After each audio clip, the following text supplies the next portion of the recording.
something feels off. Not in a dramatic way. Not in a way you could point to clearly and explain to someone else. Just a quiet, persistent, low-level wrongness about a situation.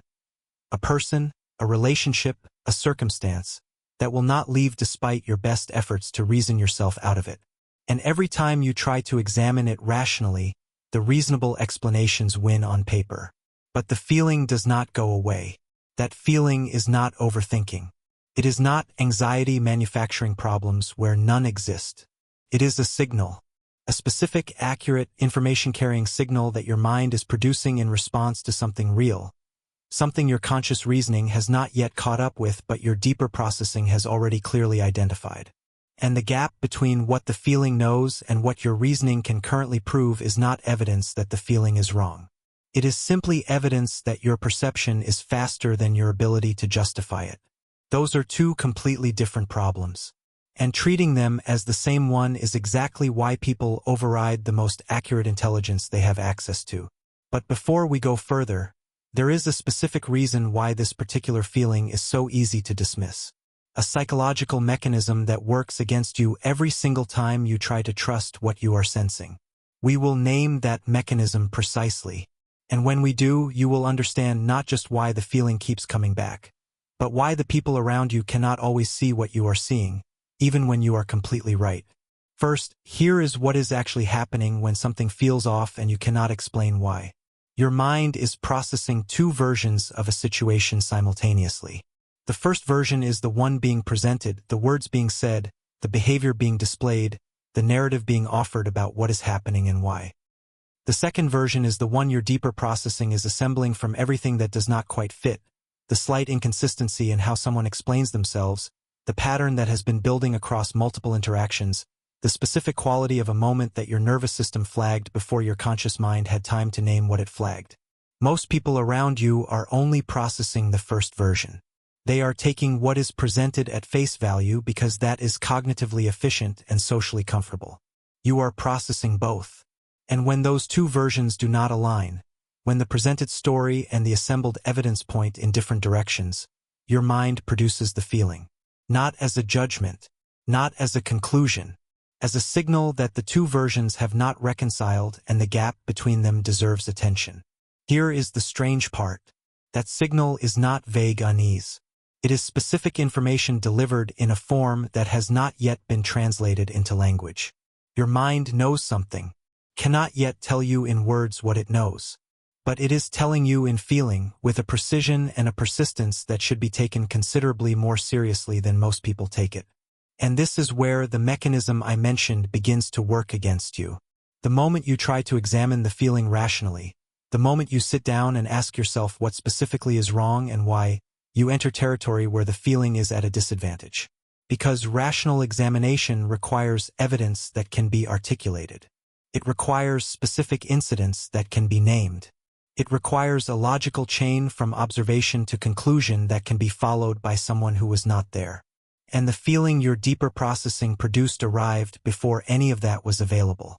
It assembled a pattern from signals too subtle to individually name. And when you try to justify it in a rational framework, you cannot find the evidence trail. Because the trail is not made of discrete named facts.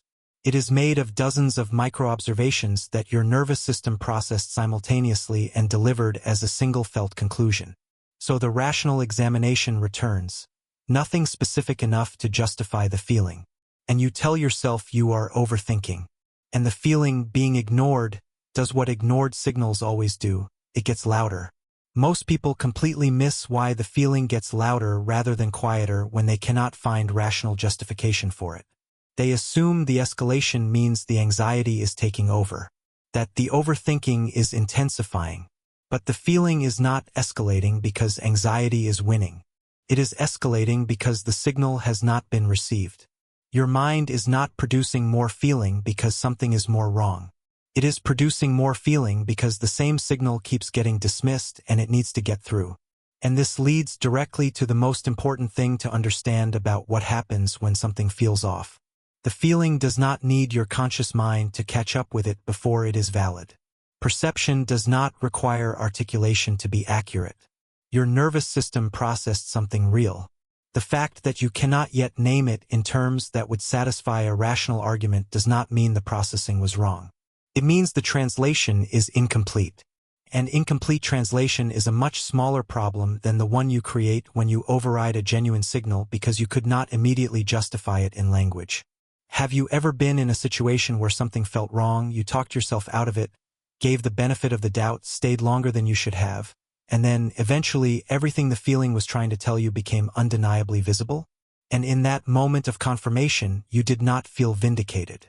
You felt the specific exhaustion of having known, having doubted what you knew, and having paid the cost of the doubt. That exhaustion is what this video is about. Not just understanding why the feeling was right.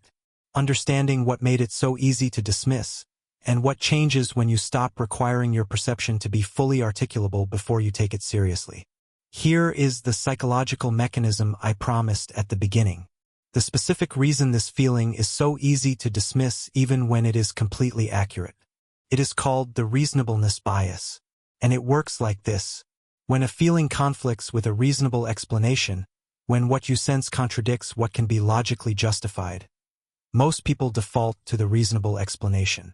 Not because it is more accurate, because it is more socially acceptable to trust. Saying, "I have a feeling something is wrong," invites skepticism. Saying, "Here is the logical evidence that something is wrong," invites engagement.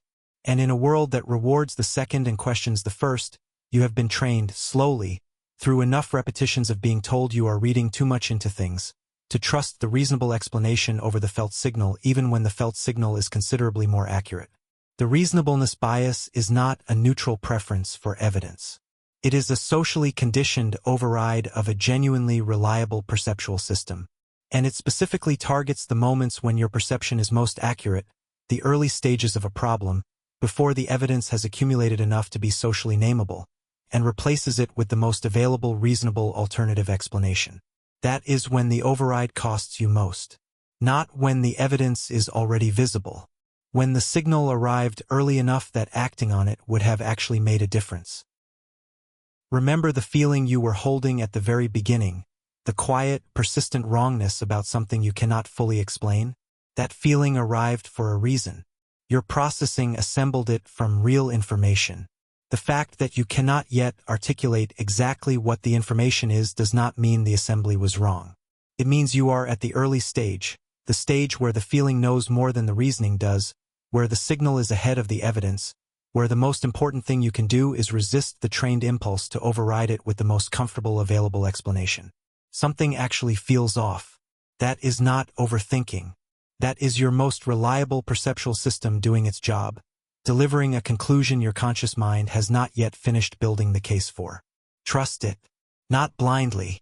Not without continuing to pay attention, but without requiring it to be fully provable before you take it seriously. Because the cost of overriding a genuine signal is always higher than the cost of taking a feeling seriously that turned out to be unfounded. And your record on the specific question of whether what felt off actually was, is considerably better than you have been giving yourself credit for. Tell me in the comments. Right now, in your life, is there something that feels off that you have been trying to talk yourself out of?